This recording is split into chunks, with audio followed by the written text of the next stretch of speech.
selamat pagi, Sampurasun. Saya Cindy Sophia akan menemani Anda selama 30 menit ke depan dalam acara Siliwangi Breaking News yang akan menginformasikan berita-berita aktual, tajam, dan terpercaya mengenai pendidikan di Indonesia. Learning loss atau kemunduran secara akademis berkaitan dengan kesenjangan berkepanjangan menjadi salah satu tema pembahasan topik kali ini dalam diskusi G20 dalam bidang pendidikan. Salah satu terobosan yang dilakukan atau dirancang oleh Kementerian Pendidikan, Kebudayaan, Riset, dan Teknologi Nadiem Makarim yaitu dengan meluncurkan kurikulum Merdeka Belajar. Kurikulum Merdeka Belajar ini dirancang untuk mengatasi krisis pembelajaran di Indonesia karena COVID-19. Namun, dari beberapa riset yang telah dilaksanakan, masih banyak sekolah-sekolah yang belum menerapkan sistem kurikulum Merdeka Belajar. Maka dari itu, sudah ada tim saya yang akan membahas atau mengulas lebih dalam mengenai ketidaksiapan salah satu sekolah dengan kurikulum Merdeka Belajar. Sudah ada rekan saya, Amira, dan Ibu Karina Perani Rusmana sebagai narasumber yang akan menjawab beberapa pertanyaan mengenai kurikulum.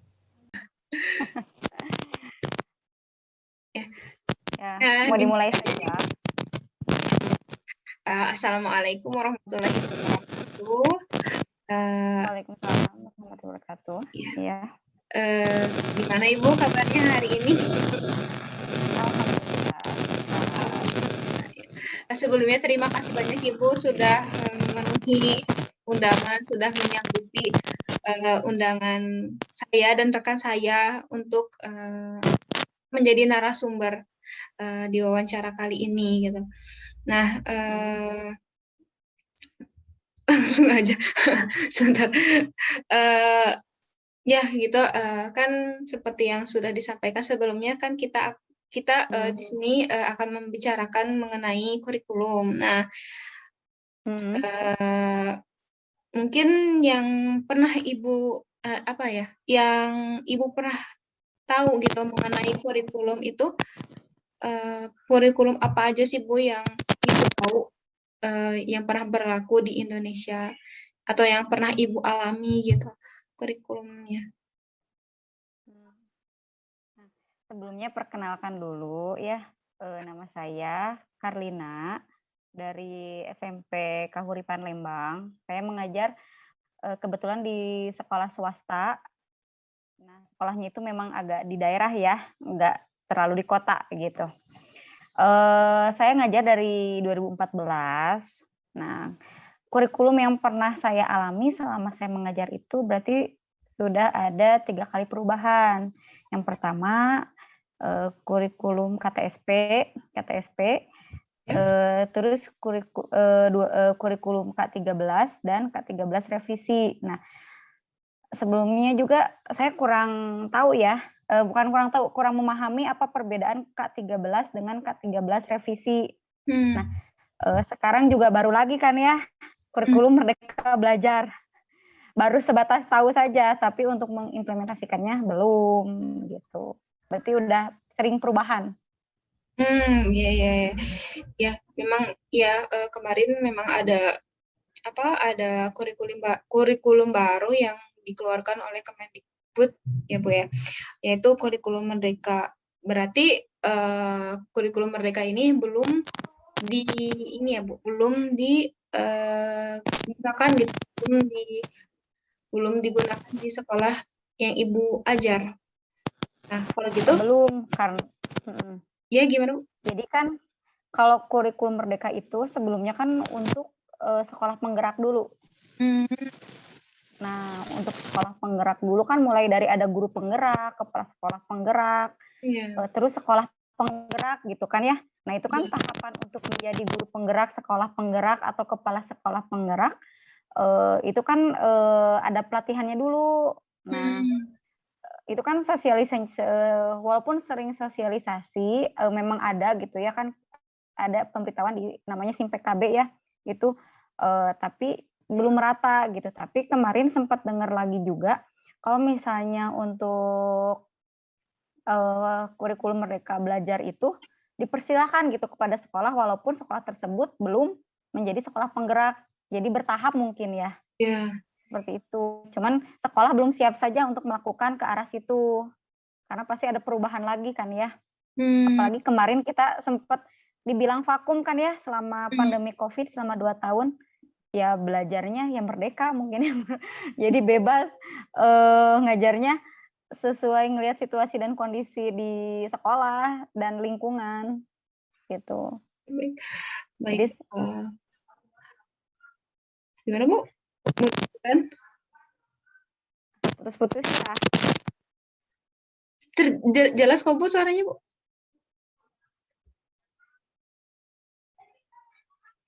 Nah, kalau kan berarti kurikulum Merdeka ini belum diaplikasikan. Nah, kemudian apa Bu, kurikulum apa nih yang sedang dilaksanakan di tempat Ibu mengajar di sekolah?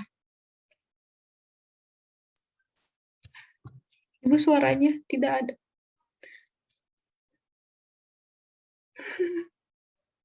Tidak ada suara. Ada. Nah, ada.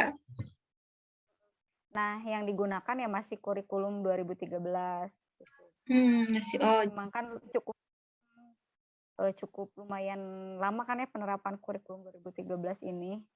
Jadi dari 2017 atau 2018 gitu. Sudah digunakan. Oh, baik.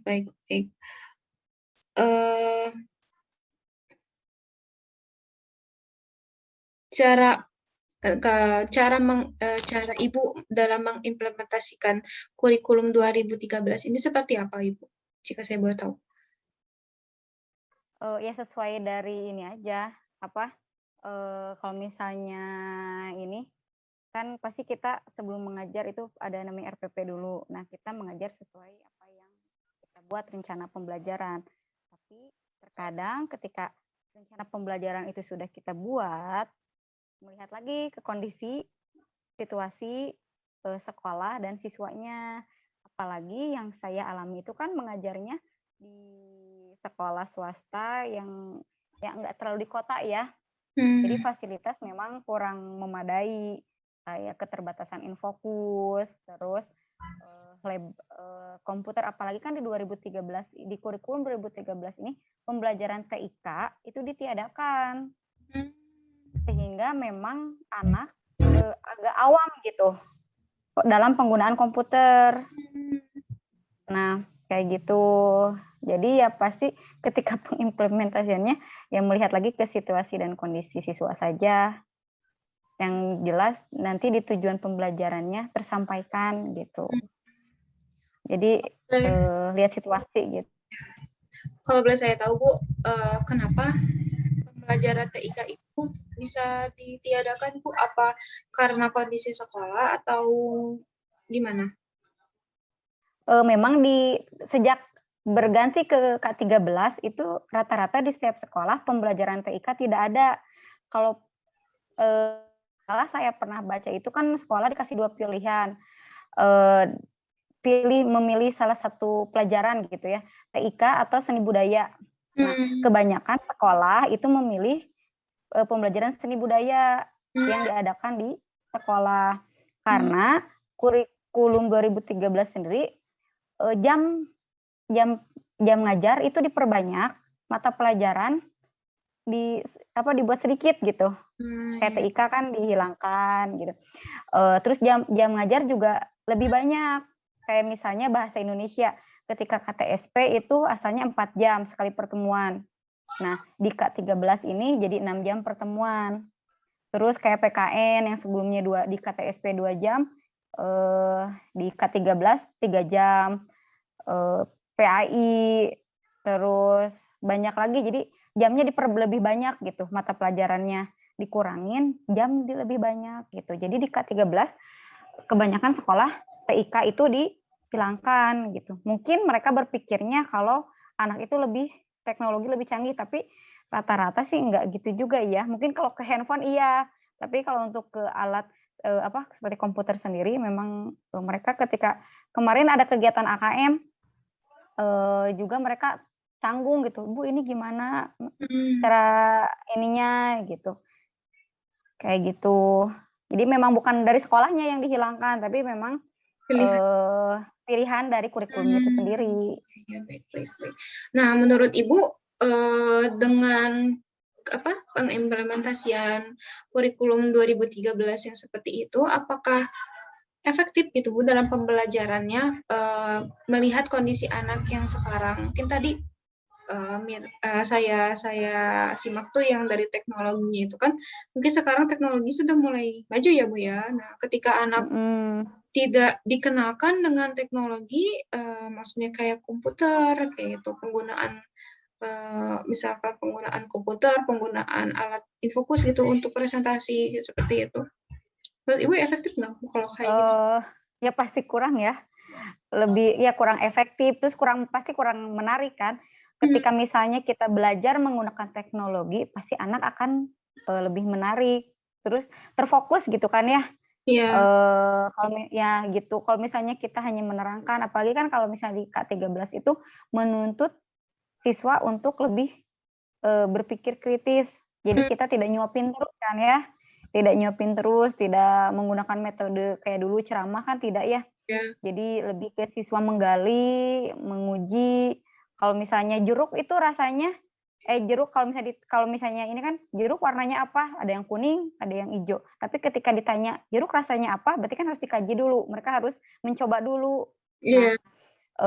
Nah gitu kan kalau misalnya di K13 itu anak harus bisa berpikir lebih kritis lagi. Nah paling menyiasatinya, kalau kan karena teknologi kurang, keterbatasan infokus juga, jadi lebih banyak ke diskusi saja. Ketika misalnya kalau misalnya khususnya saya kan mengajar bahasa Indonesia, jadi memberikan teks gitu, terus anak coba suruh baca dulu teks. Apalagi kan di K13 ini menuntut anak untuk berliterasi ya. Jadi ya banyak menyiasati aja, jadi melihat situasi kondisi aja gitu. Ya walaupun dilihat efektif atau tidaknya, yang jelas pasti kurang ya. Kalau dengan teknologi gitu. Pasti kan ya nama anak zaman sekarang kalau dikasih teks, aduh belum apa-apa kan udah pasti bilang, aduh baca gitu, aduh teksnya panjang gitu kan. Beda kan dengan ketika kita memperlihatkan misalnya anak di infokus, ini lihat gambar ini nih, pasti oh menarik gitu kan ya. Ya berbeda lah, pasti ada perbedaan antara menggunakan teknologi dan tidak gitu. Baik ya Bu. Berikutnya mengenai metode pembelajaran ya yang Ibu gunakan dalam pembelajaran bahasa Indonesia itu biasanya gimana Bu? Kalau misalnya metode yang digunakan pasti melihat dari materi dulu ya, materi yang mau dibahas. Mau itu metodenya mau diskusi atau berbasis dari masalah, kita kasih masalah dulu terus anak memecahkan masalah. Pasti yang jelas kalau misalnya karena keterbatasan teknologi tadi, jadi kebanyakan metode yang sering digunakan pasti diskusi. Kenapa sih diskusi? Karena anaknya sendiri pasti kalau misalnya disuruh diskusi dengan kelompok, ya seenggaknya ada sharing kan dengan teman-temannya gitu. Palingnya tergantung materinya juga sih tapi ya pasti kebanyakan ya diskusi gitu, berkelompok supaya anak saling bertukar pikiran gitu. Iya betul. Nah itu insya Allah itu akan berkaitan dengan pertanyaan yang berikutnya mengenai pembelajaran yang berbasis ICT itu. Ibu pernah dengar kan pembelajaran berbasis ICT? Yang teknologi berarti kan? Iya. Kalau misalnya dengar komunikasi teknologi. Dengar sekilas, cuma dengar aja, cuman nggak tahu itu seperti apa. Yang jelas kalau yang tadi berkaitan berarti dengan jawaban yang tadi ya? Iya berkaitan. Berarti kan ya memang belum gitu. Jangankan ke siswanya, jangankan kita mau menerapkan itu gitu kan, di sekolahnya aja belum rata gitu kan. Ya kita nggak bisa dibandingkan dengan sekolah yang di kota-kota besar gitu. Nah, kalau dalam penerapan kriteria 4C itu Bu, yang kreatif, communication, terus komunikasi, kreatif, critical thinking, sama collaboration mah berarti itu udah ya Bu ya. Soalnya tadi Iya. di metode yang Ibu gunakan juga walaupun memang tidak sepenuhnya menggunakan atau berbasis ICT gitu ya. Tapi ini udah udah diimplementasikan gitu ya Bu. Kalau misalnya yang 4C itu memang kan pasti ketika pembelajaran kita ya sedikit-sedikit menerapkan, cuman tidak berbasis teknologi gitu. Karena ntar ya sambil ngecas dulu. Sorry Bu. Jadi aduh, ntar ya. Nah, terus maaf kepotong. Jadi gimana? Ya.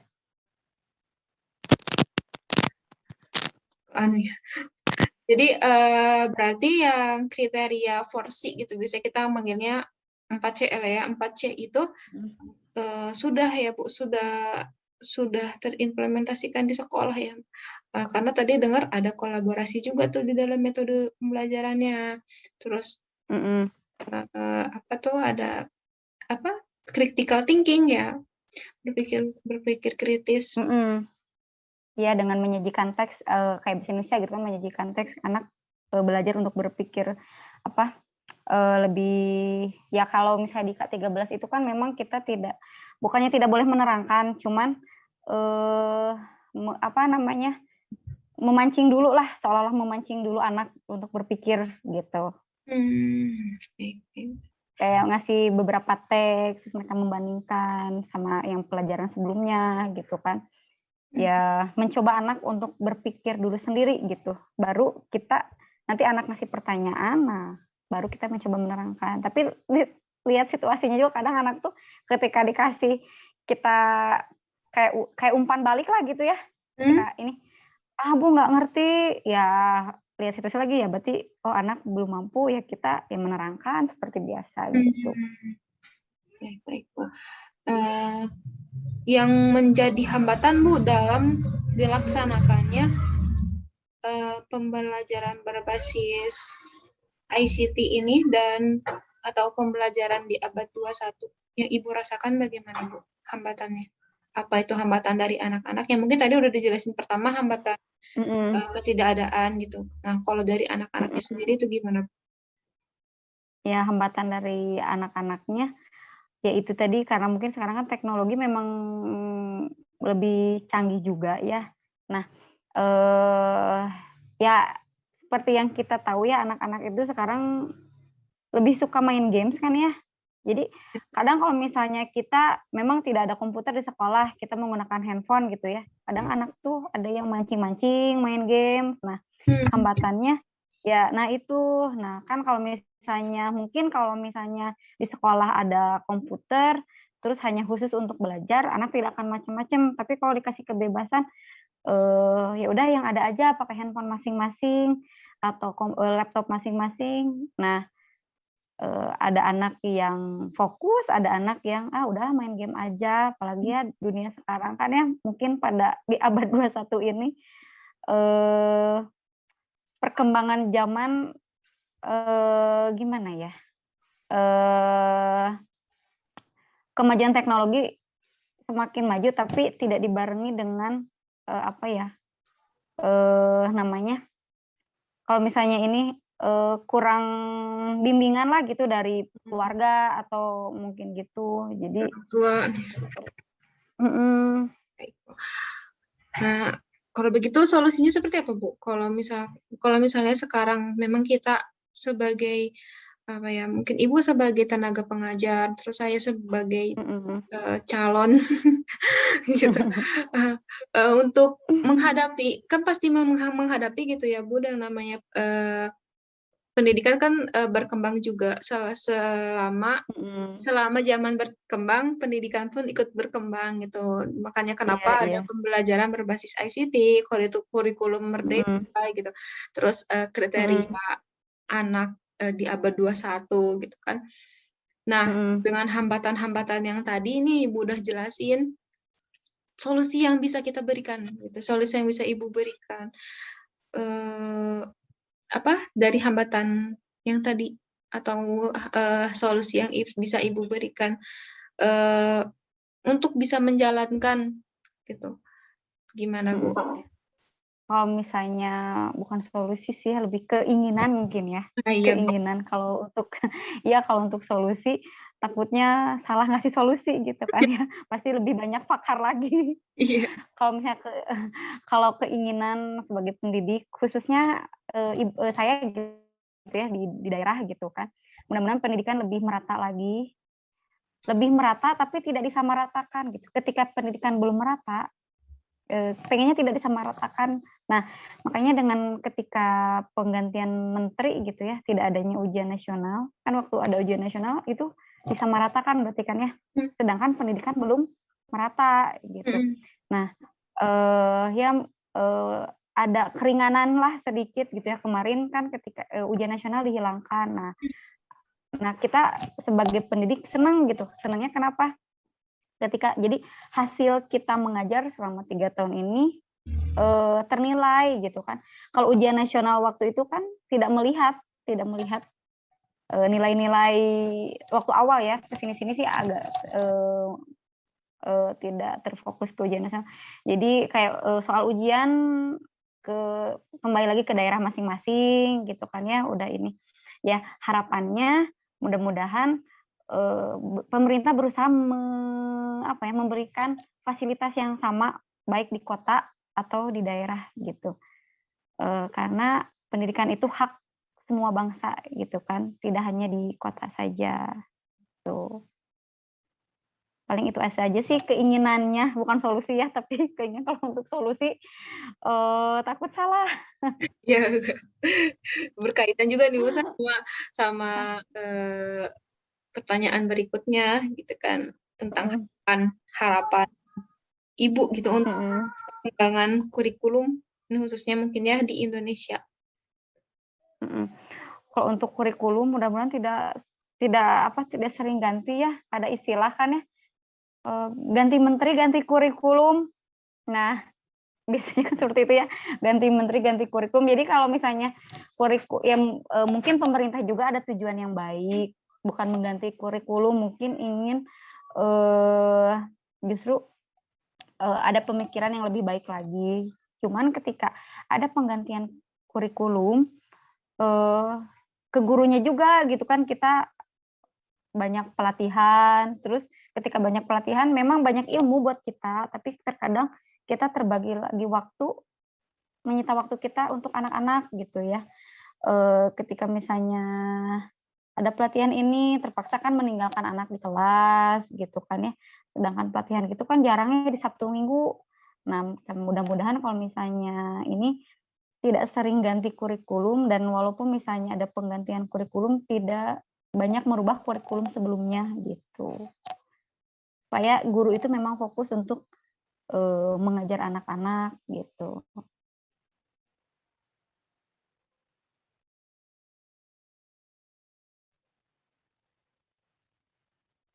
Ya, Ya.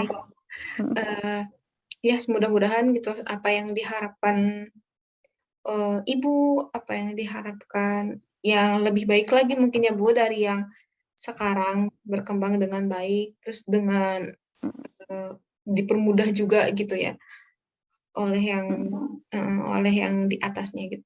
Nah, mungkin itu aja sih Bu yang untuk hari ini. Terima kasih banget Ibu atas waktunya, atas jawabannya gitu. Mohon maaf kalau misalkan sayanya sendiri pun ada kekurangan atau ketidaksiapan. Mohon dimaafkan ya. Justru Ibu yang minta maaf kalau misalnya jawaban yang Ibu berikan tidak sesuai tidak sesuai yang diharapkan gitu ya. Mudah-mudahan ini juga Ibu sama-sama sharing, sama-sama belajar. Ibu menjawab sesuai pengalaman saja, jadi pengalaman yang dirasakan. Nah, apalagi tambahan dikit ya, apalagi kan ini baru berjalan lagi nih 2 bulan ya pembelajaran tatap muka. Kemarin kan hampir 2 tahun itu kita online ya. Nah, jadi PR banget PR sekali buat guru itu untuk menanamkan pendidikan karakter terhadap anak. Nah, mudah-mudahan nanti sama pemerintah juga ada program untuk pendidikan karakter untuk siswa gitu. Karena setelah pandemi COVID ini berlalu gitu, pendidikan karakter siswa itu sangat kurang. Jadi kita itu kayak mulai dari nol lagi untuk mendidik sikap, terutama karakter ya, karakter anak gitu, saling menghargainya, terus menghargai guru, menghargai teman. Memang kurang untuk saat ini setelah kembali lagi pembelajaran normal gitu. PR sekali buat kita para pendidik untuk membentuk karakter siswa. Karena mungkin siswa sudah terlalu keenakan di rumah hampir 2 tahun. Iya, betul. Jadi belajar ya gitu seenaknya. Terus yang kan waktu selama 2 tahun kemarin kan mereka lulus SD tiba-tiba udah SMP aja kan, nggak tahu lulusnya kapan, tiba-tiba udah SMA aja. Nah, ya itu bukan beban sih, maksudnya PR sekali buat kami para pendidik untuk menanamkan kembali pendidikan karakter untuk siswa. Doakan saja mudah-mudahan kami pendidik selalu bisa menerapkan karakter yang lebih baik lagi kepada siswa. Amin, amin. Nah, itu mungkin bisa dijadikan iya, soalnya sekarang tuh yang problemnya bukan kalau misalnya kurikulum kan itu mungkin secara umum ya, kalau misalnya kita pendidik itu sekarang lebih memikirkannya pendidikan karakter terhadap anak setelah pandemi COVID berlalu gitu. PR sekali untuk kita menerapkan kembali pendidikan karakter terhadap siswa. Iya ya Ibu. Caranya gitu tenaga pendidik, yang dimana mendidik itu bukan cuma memberi ilmu atau pengetahuan ya. Iya. Karena ada. Iya sih, kalau misalnya untuk belajar kan bisa di mana saja ya. Bisa sekarang di Google. Ketika kita ngasih PR aja kan, mereka gampang langsung nyari jawabannya kan ya di Google. Tapi untuk mendidik karakter kan susah ya. Iya betul Ibu. Sedikit sharing boleh Ibu? Ini boleh dengan senang hati. Saya juga pernah dikasih pertanyaan gini Bu, kan zaman bakal terus berkembang, apalagi sekarang teknologi udah macam-macam gitu, udah robot lah apalah gitu ya Bu. Nah ketika nanti ternyata profesi seorang guru atau profesi sekarang yang sedang diemban itu bisa digantikan oleh teknologi, menurut kamu gimana? Nah gitu, waktu itu nanya gitu ke saya gitu, gitu kayak gitu. Sempat mikir juga, emang bisa gitu kan ya Bu? Emang bisa peran seorang guru diganti oleh teknologi, oleh robot? Mungkin sekarang dilihat dari tadi Ibu bilang kan ya dari Google juga, anak-anak sekarang bisa kok dari Google, pasti pencarian nggak cuma doang, banyak lah sekarang aplikasi yang pendidikan. Tapi kan nggak gitu ya Bu ya? Ya enggak, yang paling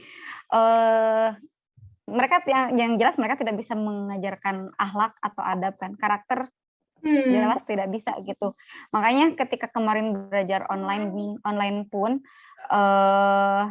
yaitu ketika mereka masuk tatap muka, yaitu karakter pelajarnya seperti bukan tidak ada ya, di bawah 50% kalau misalnya mereka itu seorang pelajar gitu. Iya.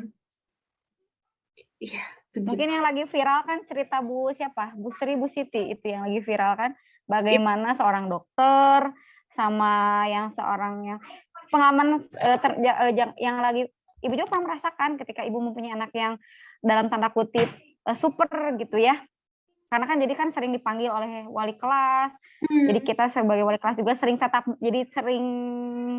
berbicara dua mata kan ya, kalau misalnya ada anak yang super gitu ya.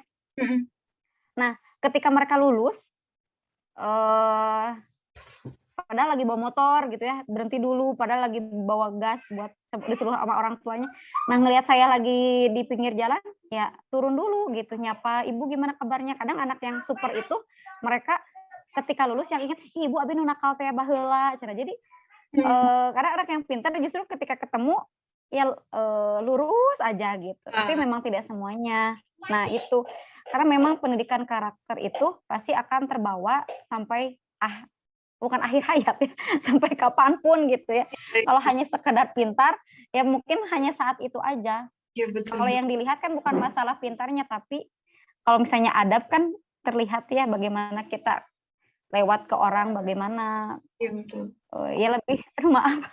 Nggak apa-apa. Jadi seperti itu, ya itu karakter yang lebih penting sih. Makanya nggak salah kalau Islam suruh mengajarkan adab dulu, baru ilmu. Nah, iya betul, Ibu. Setuju pisan. Ya, sudah ada ini Bu, waktunya udah ini apa maksudnya? Oh iya. Karena Zoom-nya bukan pro ya Bu, jadi udah diingetin gitu. Bentar lagi. Oh iya, oke. Sudah selesai ya. Ibu makasih banyak ya Bu atas waktunya, atas kesempatan, atas sharingnya gitu. Mudah-mudahan ya selalu jadi apa ya, ilmu yang bermanfaat gitu, khususnya bagi saya gitu, umumnya bagi amin. Ya, amin. Ya, saya juga Ibu juga ya, mohon maaf ya kalau misalnya ada kurang atau salah dalam menyampaikan. Mudah-mudahan kita bisa berjumpa di lain waktu, di lain kesempatan. Ya, semoga ada rezekinya ya Bu ya, biar bisa ngobrol panjang. Ya. Ya, mungkin amin. Saya izin ya Bu ya. Wawancaranya hari ini. Sekali lagi terima kasih. Sehat-sehat Ibu ya. Sehat-sehat Ibu. Semoga selalu Allah lindungi. Allah. Amin. Ya, saya tutup ya Ibu. Assalamualaikum. Amin. Warahmatullahi wabarakatuh.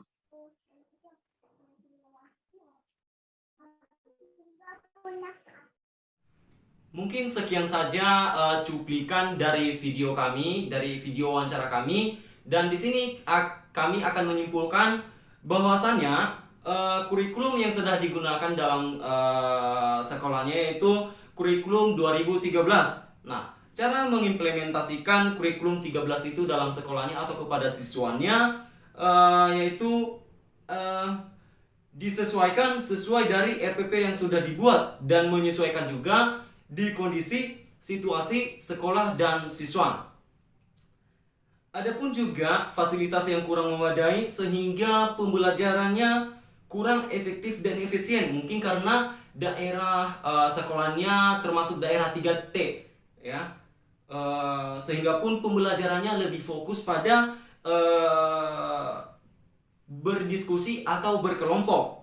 Nah, di sini juga ada hambatan, dikatakan tadi bahwa ada hambatan dalam menggunakan pembelajaran ICT atau pembelajaran ABA 21 yang dimana siswa lebih memilih misalnya memilih hal-hal yang lain, misalnya main game. Nah, jadi itu salah satu hambatan dari penggunaan pembelajaran ICT. Nah, mungkin sekian saja video wawancara kami. Mohon maaf sebelumnya jika banyak kesalahan baik dari tutur kata maupun dalam penyampaian. Kami mohon maaf. Mungkin sekian saja kami ucapkan terima kasih. Assalamualaikum warahmatullahi wabarakatuh.